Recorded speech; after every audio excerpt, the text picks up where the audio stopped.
Coming up today, has this rally just begun? What could upset it? Israel attacks Rafah, highlights from the Berkshire Hathaway meeting, and a look at Palantir's earnings report.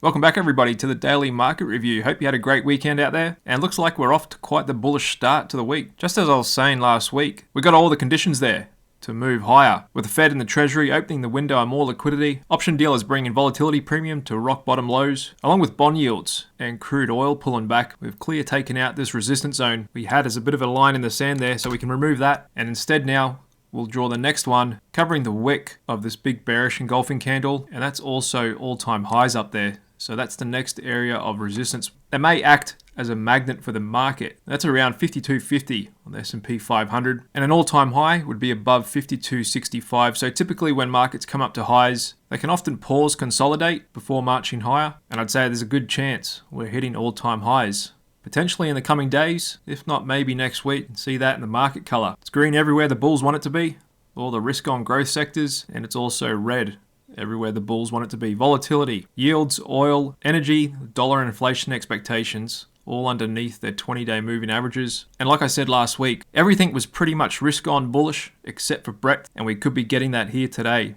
About 50% of stocks above their 50-day average now. But what really gave it away to me last week was the absolute crush and volatility risk premium, which is exactly what we got last time when we kicked off the rally in late October. And of course, helping that is the pullback in short-term bond yields. The 2-year still just hovering above 480. And so even though we've been getting some hotter than expected inflation prints the last couple of months, there's some growing optimism out there that it's about to turn back down. We just heard that from Permabull. Tom Lee of Fundstrat says buy stocks now because inflation is set to plunge through the rest of the year. In fact, going as far to say inflation's going to fall dramatically, pointing to lags in the CPI index with real-time prices in the economy starting to ease. And that's the same tone we're getting from J-Powell as well. Doesn't appear too worried about inflation. Otherwise, he wouldn't be tapering quantitative tightening. That's slowing the pace of reducing the Federal Reserve's balance sheet, which is another way to provide liquidity to the market. And so far, so good. Appears to be achieving his objective in lowering yields. However, could that be stimulating animal spirits again, just like last time he came out with the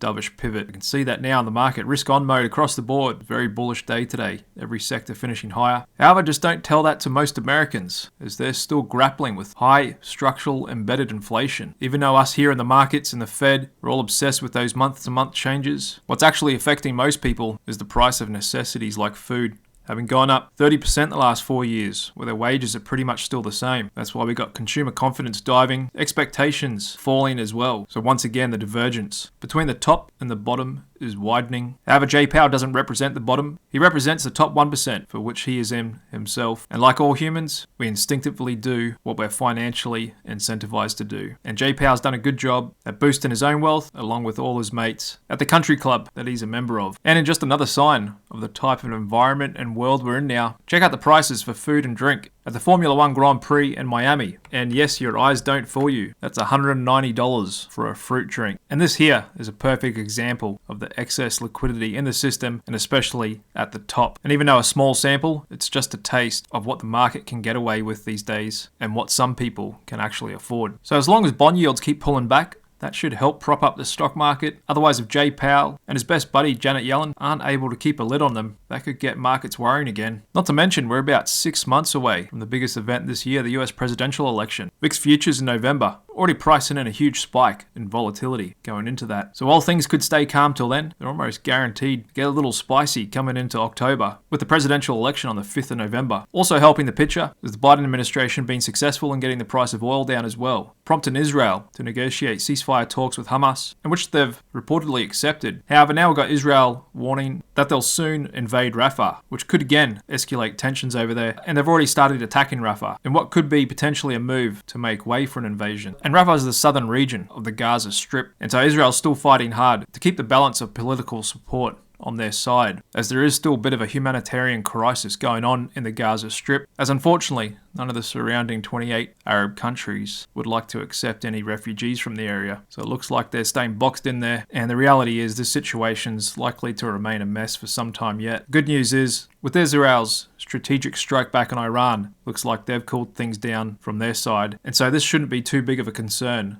to markets right here and going forward, even though we don't know exactly how the Saudis nor the Iranians will respond if Israel does go into Rafah, as Israel really wants to take over the Gaza Strip and make it their own. What could also upset the picture this year is we see things really dial up to a new level with Russia and Ukraine, potentially requiring NATO or America to come in and level up their support as well, as we've now got the Russians carrying out tactical nuclear weapons exercises in response to comments from Western officials about increasing support for Ukraine, as that situation as well seems to be constantly pressing up to a thin red line. And so what's going on in Ukraine and Israel is likely to remain a risk, and more importantly a tail risk on things getting out of control over there again. And for the sake of innocent civilians, hopefully they don't. Just moving on to the Berkshire Hathaway annual meeting over the weekend, in which Warren Buffett hosted it for the first time without his long-term partner, the late and great Charlie Munger. Some of the biggest news we got out of the meeting was, like we had been talking about last week, that Berkshire accelerated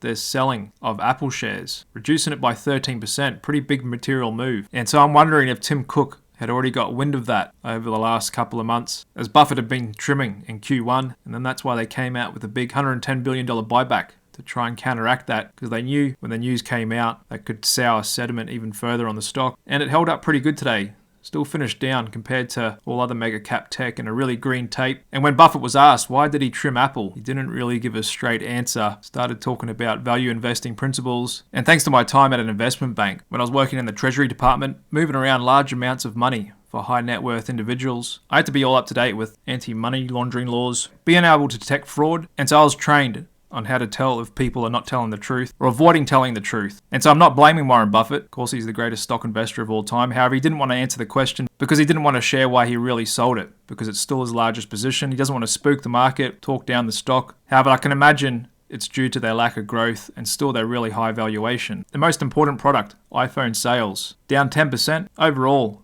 revenue still declining, as it has been for a couple of years, and we're still trading on a price to earnings at 28.5, and my stock fair value indicator has it at $111, currently at $181 here. And like Buffett admitted in the meeting as well, why has he got such a large cash pile, is because he basically said earning 5.4% risk-free, in which he's got it invested in T-bills, short-term bonds. He's quite happy just to sit there and earning that, because for him to risk that, he'd want to get a yield above that to compensate for business risk, in which he would find it very hard to comfortably earn 6-7% earnings yield on a business he likes and understands. And so I'd say it's part Apple, their lack of growth and valuation still pretty elevated. The fact that he can earn 5.4% in cash, and just the overall valuation of the market is probably why he's sitting at record cash levels and an overall net seller of stocks in Q1. However, one position he was increasing is Occidental Petroleum, Oxy, oil and gas producer, which has been performing pretty well year to date. And Buffett over the last couple of years, every time the price of oil's dipped, he's been buying that dip in his favorite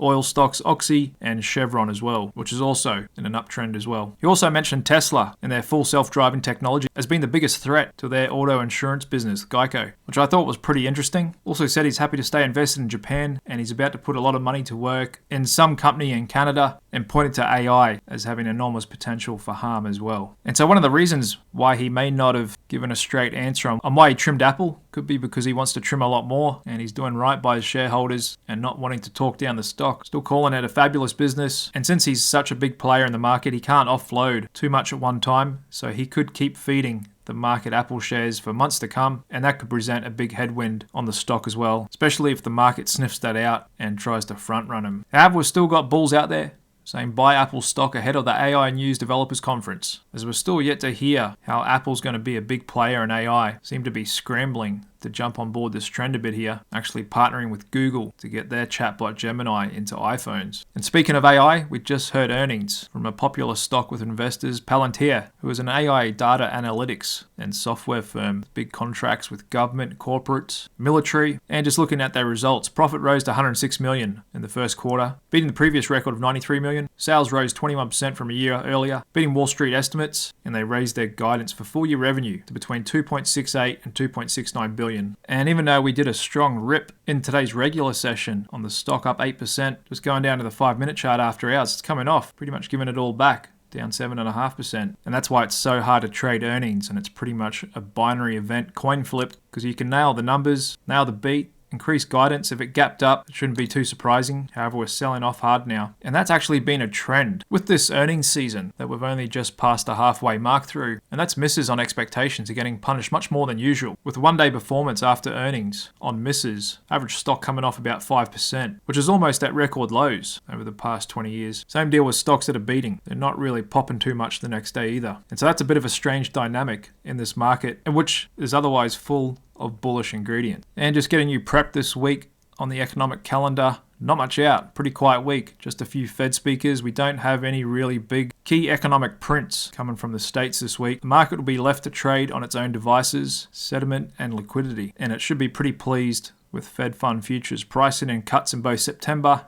and December this year. Market expecting overnight rate to get below 5% again. But strangely enough, fear and greed index still in the fear zone thanks to stock price strength. But like I showed you, breadth may be starting to come back, but still needs a little bit more work to do. And we've also got that strange dynamic with earnings results being punished more than usual. And corporate insiders logging into their trading accounts again and doing a little selling as well, taking advantage of these prices now. And so what I'll be watching this week is if breadth measured by the amount of S&P stocks above the 50-day average, that can get above 50 towards 60, that's going to give me more confirmation that this rip higher has some legs. Along with volatility risk premium staying low, that's really supportive of the market as well. Of course, 2-year bond yields, which is helping to give the bond market a bit of a pop up here. Same with high yield bonds, holding on pretty good. And the dollar pulling back, Bitcoin just hovering below its 50-day. Gold coiling up as well, and crude maybe finding a little support here on the potential invasion of Israel to Rafah. And there we go again with wheat, popping up on a momentum upward thrust signal, up 4.2% as we're getting news of some volatile weather